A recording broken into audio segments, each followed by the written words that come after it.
آسان درس قرآن نحمده ونصلي ونسلم على رسوله الكريم اما بعد فاعوذ بالله من الشيطان الرجيم بسم الله الرحمن الرحيم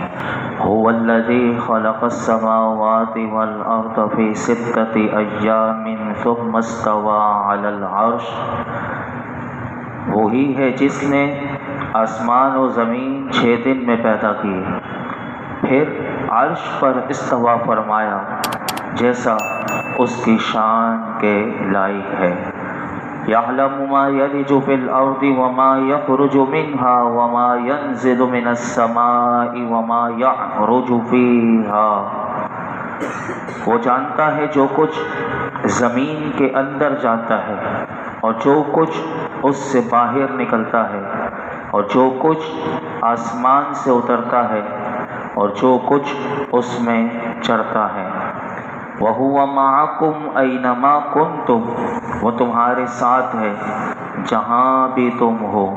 وَاللَّهُ بِمَا تَعْمَلُونَ بَصِيرٌ، اور اللہ تمہارے کام دیکھ رہا ہے۔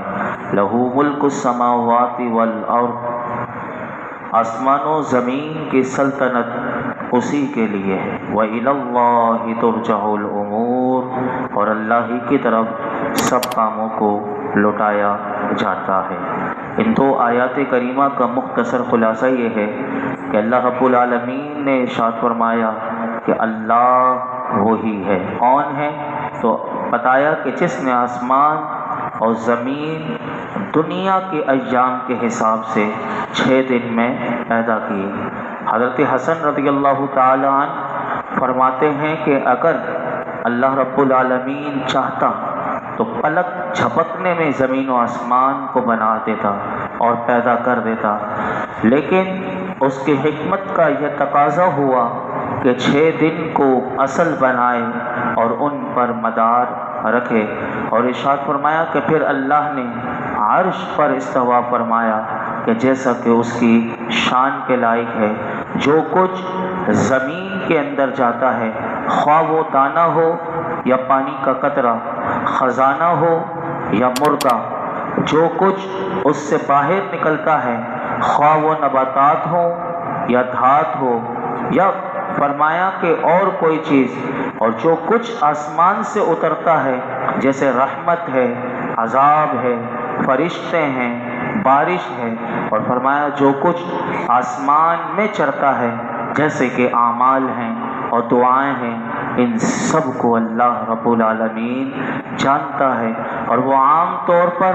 اپنے علم و قدرت کے ساتھ اور خاص طور پر اپنے فضل و رحمت کے ساتھ تمہارے ساتھ ہے۔ یہ جملہ بڑا قابل غور ہے۔ وَهُوَ مَعَكُمْ أَيْنَمَا كُنْتُمْ، مفسرین فرماتے ہیں کہ علم و قدرت کے لحاظ کے ساتھ تو اللہ رب العالمین ہر وقت ہمارے ساتھ ہے، اور فرمایا کہ اپنے فضل و رحمت کے ساتھ یہ خاص طور پر تمہارے ساتھ ہے چاہے کہ تم جہاں بھی ہو، اور فرمایا وَاللَّهُ بِمَا تَعْمَلُونَ بَصِيرٌ، اور اللہ تمہارے کام دیکھ رہا ہے، اور وہ قیامت کے دن تمہیں تمہارے اعمال کے مطابق جزا دے گا۔ مفسرین فرماتے ہیں کہ اس آیت میں ہم جیسے غفلت کی نیند سونے والے، گناہوں میں مصروف رہنے والے لوگوں کے لیے ان 2 آیات میں بہت بڑی نصیحت ہے، کہ ان کے لیے اتنی بڑی نصیحت ہے کہ وہ اپنی غفلت کی نیند سے باز آ جائیں اور بیدار ہو جائیں، اور گناہ کرتے وقت اللہ سے ڈریں، اس سے حیا کریں، کیونکہ اللہ تبارک و تعالیٰ کو ہر بندے کے اعمال معلوم ہیں، اور اللہ ہر ایک کے کام کو دیکھ رہا ہے۔ اور فرمایا کہ جہاں بھی چلے جاؤ، جو حیلہ جو تدبیر تم نے اپنانی ہے تم اپنا لو، مگر کسی جگہ کسی صورت میں بھی تم اللہ سے چھپ نہیں سکتے۔ اور وہ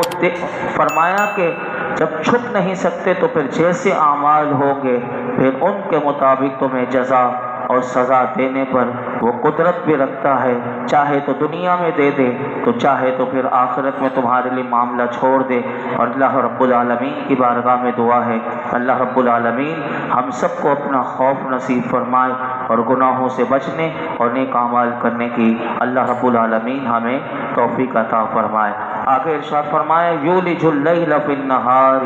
وَيُولِجُ النَّهَارَ فِي اللَّيْلِ وَهُوَ عَلِيمٌ بِذَاتِ الصُّدُورِ، رات کو دن میں داخل کرتا ہے اور دن کو رات میں داخل کرتا ہے اور وہ دلوں کی بات جاننے والا ہے۔ اس آیت کریمہ میں جیسے پیچھے سے آ رہی ہیں کہ اللہ کون ہے، ابھی تو آیات سنی، پھر اس آیت کریمہ میں بتایا کہ سنو اللہ رب العالمین کسی موسم میں رات کی مقدار کم کر کے اور دن کی مقدار بڑھا کر رات کے کچھ حصے کو دن میں داخل کرتا ہے اور کسی موسم میں دن کی مقدار کم کر کے رات کی مقدار کو بڑھا کر دن کے کچھ حصے کو رات میں داخل کرتا ہے۔ جیسے کہ ابھی آپ دیکھ رہے ہیں کہ دن چھوٹے ہو رہے ہیں، راتیں لمبی ہو رہی ہیں، یہ چلتا رہتا ہے، یہ سسٹم اللہ رب العالمین نے فرمایا یہ رب العالمین اس طرح اس کا ایک نظام ہے، یہ چل رہا ہے۔ اور سنو پھر فرمایا کہ اللہ وہ ہے کہ وَهُوَ عَلِيمٌ بِذَاتِ الصُّدُورِ، وہ دل کے عقیدے اور قلبی اسرار سب کو وہ جانتا ہے۔ اور اس آیت کریمہ میں جو رات اور دن میں کمی کی زیادتی کا بیان آیا، اس سے پہلے ہم سورہ آل عمران میں، سورہ حج میں، سورہ لقمان میں، سورہ فاطر میں یہ تفصیلاً بھی آ چکا ہے۔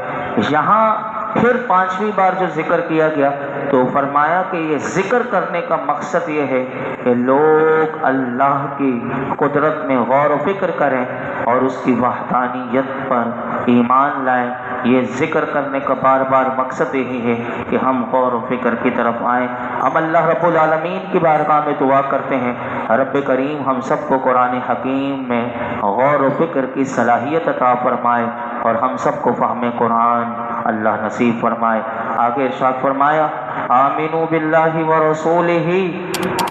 اللہ اور اس کے رسول پر ایمان لاؤ، وَأَنفِقُوا مِمَّا جَعَلَكُم مُّسْتَخْلَفِينَ فِيهِ، اور اس کی راہ میں اس مال میں سے خرچ کرو جس میں اللہ نے تمہیں دوسروں کا جانشین بنایا ہے۔ فَالَّذِينَ آمَنُوا مِنكُمْ وَأَنفَقُوا لَهُمْ أَجْرٌ كَبِيرٌ، تو تم میں جو ایمان لائے اور انہوں نے خرچ کیا ان کے لیے بڑا ثواب ہے۔ اللہ تعالیٰ کی وحدانیت پر دلالت کرنے والی مختلف چیزیں بیان کرنے کے بعد اس آیت کریمہ میں اللہ رب العالمین نے کافروں کو ایمان قبول کرنے اور ہم جیسوں کو محبت دنیا کو چھوڑ دینے اور نیک کاموں میں مال خرچ کرنے کا حکم دیا جا رہا ہے۔ اس آیت کریمہ کی 2 تفسیر علماء کرام نے کی، دونوں ہی بڑی خوبصورت ہیں، سنیے۔ پہلی تفسیر اس آیت کریمہ کی مفسرین نے یہ کی کہ اے لوگوں اللہ کی وحدانیت کا اقرار کر کے اور جن چیزوں کو نبی اکرم صلی اللہ علیہ وسلم اللہ تعالیٰ کی طرف سے تمہاری طرف لائے ہیں ان میں ان کی تصدیق کر کے اللہ اور اس کے رسول پر ایمان لاؤ اور ان کی پیروی کرو۔ اور سنو جو مال اس وقت تمہارے قبضے میں ہے تم وراثت کے طور پر اس میں دوسروں کے جانشین بنے اور ان قریب سنو کہ یہ تمہارے بعد دوسروں کی طرف منتقل ہو جائے گا، لہٰذا تم پہلے لوگوں سے نصیحت حاصل کرو اور اس مال کو اللہ کی راہ میں خرچ کرنے سے بخل کنجوسی نہ کرو۔ اور تم میں سے جو لوگ ایمان لائے اور انہوں نے اپنا مال اسی طرح خرچ کیا جیسے اللہ تعالیٰ نے انہیں حکم دیا ویسے اگر خرچ کیا تو سنو ان کے لیے بڑا ثواب ہے۔ دوسری تفسیر اس کی علماء کرام نے یہ کی کہ اے لوگوں اللہ اور اس کے رسول پر ایمان لاؤ اور جو مال تمہارے قبضے میں ہے سن لو کہ وہ سب کا سب اللہ تعالیٰ کا ہے، وہ تمہارا نہیں ہے، اس نے تمہیں نفع اٹھانے کے لیے دنیا میں دے دیا ہے، تم حقیقی طور پر اس کے مالک نہیں ہو بلکہ نائب اور وکیل کی طرح ہو۔ راہ فرمایا کہ اسے اس کی راہ میں خرچ کرو اور جس طرح نائب اور وکیل کو مالک کے حکم سے خرچ کرنے میں کوئی تعامل نہیں ہوتا تو تمہیں بھی کوئی تعامل و تردد نہ ہو۔ کتنی زبردست بات ہے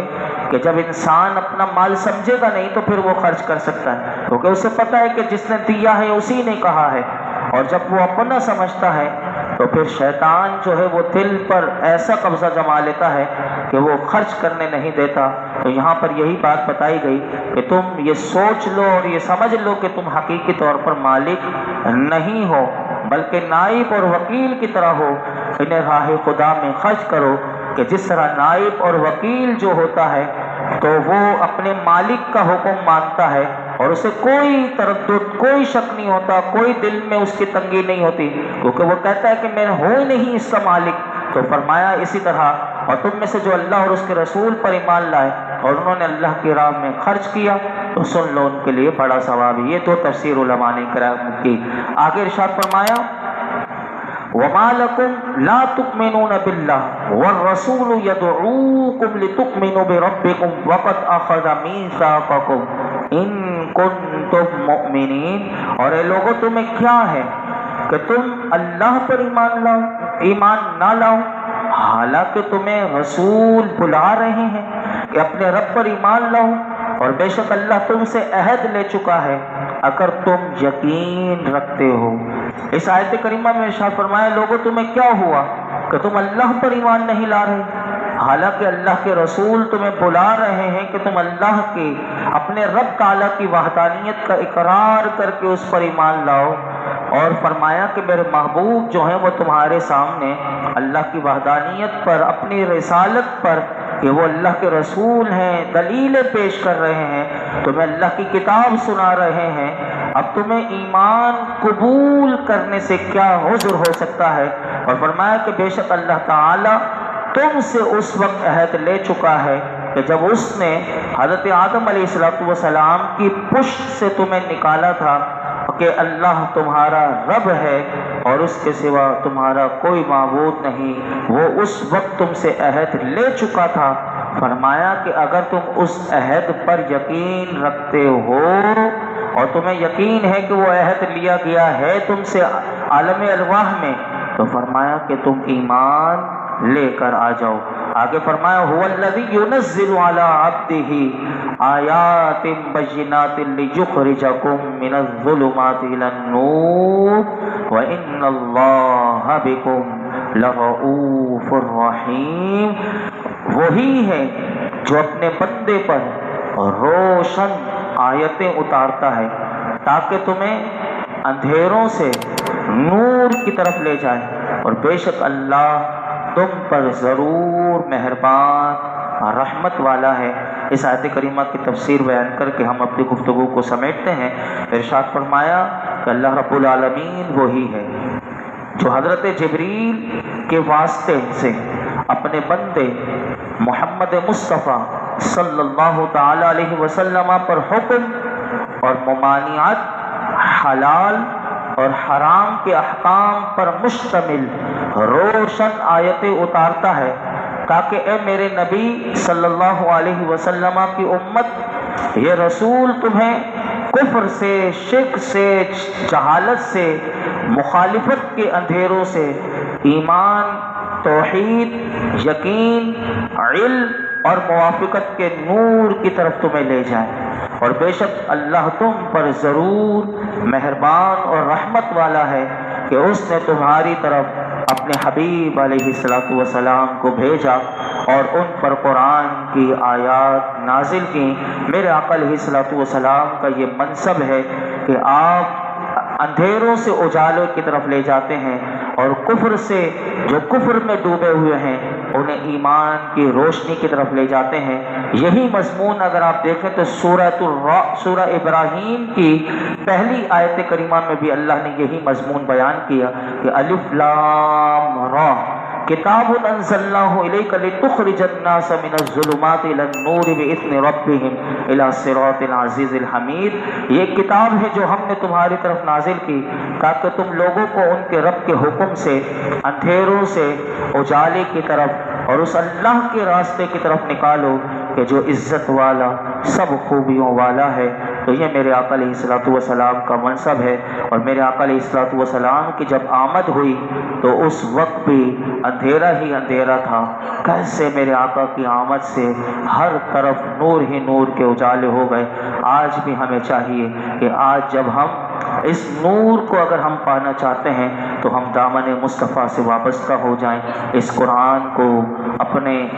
شب و روز میں عمل میں لے کر آئیں۔ جب ہم قرآن و سنت پر صحیح معنوں میں عمل کریں گے تو یقیناً ہماری زندگیوں میں نور آ جائے گا۔ اللہ رب العالمین ہمیں یقین کی دولت عطا فرمائے، کیونکہ شرط یہی ہے کہ یقین جب ہمارے اندر جتنا کامل ہوتا جائے گا کہ اللہ اور اللہ کے رسول نے جو فرمایا وہ سچ فرمایا اور اس پر ہم نے عمل کرنا شروع کر دیا، یقیناً پھر ہم پر اللہ کے فضل اور رحمت کی ہر وقت بارش ہوتی رہے گی۔ اللہ ہمیں قرآن سے وابستہ فرمائے۔ الحمدللہ رب العالمین والصلاۃ والسلام علی سید الانبیاء والمرسلین وعلی آلہ واصحابہ اجمعین۔ کہ اللہ پاک جو کچھ سنا اس میں کوئی غلطی کوتاہی معاف فرما، اپنی بارگاہ میں قبول فرما۔ یا اللہ یہ سنانا ہماری بخشش اور مغفرت اور نجات کا ذریعہ بنا دے، ہماری قبر کا نور بنا دے، آخرت میں ہمیں نور عطا فرما۔ یا رب العالمین ہماری زندگیوں میں نور عطا فرما، ہمارے تمام صغیرہ کبیرہ گناہ معاف فرما۔